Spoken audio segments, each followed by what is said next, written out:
বাংলাদেশে প্রতি বছর বন্যা হওয়া যেন একটি স্বাভাবিক ঘটনা, কিন্তু অনেকের মনে প্রশ্ন জাগে কেন প্রতি বছর একই পরিস্থিতি তৈরি হয়। এর পেছনে কি শুধুই অতিরিক্ত বৃষ্টি দায়ী, নাকি মানুষের কর্মকাণ্ড এর জন্য দায়ী? বাস্তবে দুটো কারণেই একসঙ্গে কাজ করে। প্রথমে আসি আবহাওয়ার কথায়। বাংলাদেশে জুন থেকে সেপ্টেম্বর পর্যন্ত বর্ষাকাল থাকে। এই সময় মৌসুমী বায়ুর প্রভাবে দেশের প্রায় সব এলাকায় ভারী বৃষ্টিপাত হয়। তবে শুধু বাংলাদেশে বৃষ্টি হয় বলেই বন্যা হয় তা না। ভারতের আসাম, মেঘালয়, পশ্চিমবঙ্গ, সিকিম, পাশাপাশি নেপাল ও ভুটানের পাহাড়ি এলাকায় প্রচুর বৃষ্টি হয়। এসব অঞ্চলের অতিরিক্ত পানি গঙ্গা, ব্রহ্মপুত্র ও মেঘনা নদী হয়ে বাংলাদেশে প্রবেশ করে। ফলে অল্প সময়ের মধ্যেই নদীর পানি দ্রুত বেড়ে যায় এবং অনেক এলাকায় নদী বিপদসীমা অতিক্রম করে। বাংলাদেশের ভৌগোলিক অবস্থাও বন্যার অন্যতম কারণ।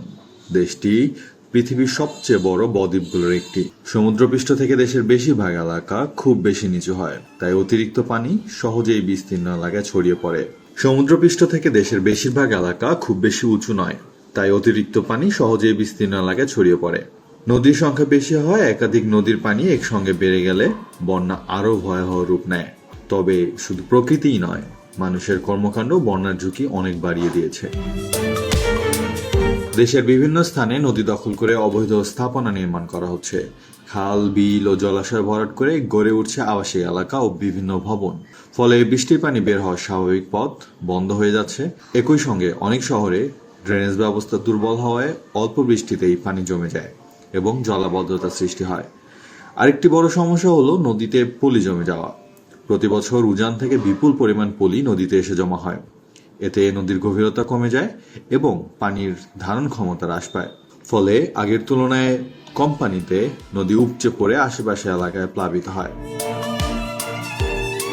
বন উজাড়ও একটি গুরুত্বপূর্ণ কারণ। পাহাড়ি এলাকায় গাছপালা কমে যাওয়ায় বৃষ্টির পানি মাটিতে শোষিত হওয়ার পরিবর্তে দ্রুত নিচের দিকে নেমে আসে। এর ফলে আকস্মিক পাহাড়ি ঢল সৃষ্টি হয়, যা উত্তর পূর্বাঞ্চল ও সীমান্তবর্তী এলাকায় বড় ধরনের বন্যার কারণ হতে পারে। এছাড়া জলবায়ু পরিবর্তনের প্রভাব দিন দিন আরও স্পষ্ট হচ্ছে। পৃথিবীর তাপমাত্রা বাড়ার কারণে আবহাওয়ার স্বাভাবিক চক্র পরিবর্তিত হচ্ছে। কোথাও স্বল্প সময়ে অতি ভারী বৃষ্টি হচ্ছে, আবার কোথাও দীর্ঘ সময় ধরে বৃষ্টি অব্যাহত থাকছে। এর ফলে নদীর পানি দ্রুত বেড়ে বন্যার ঝুঁকি আরও বৃদ্ধি পাচ্ছে।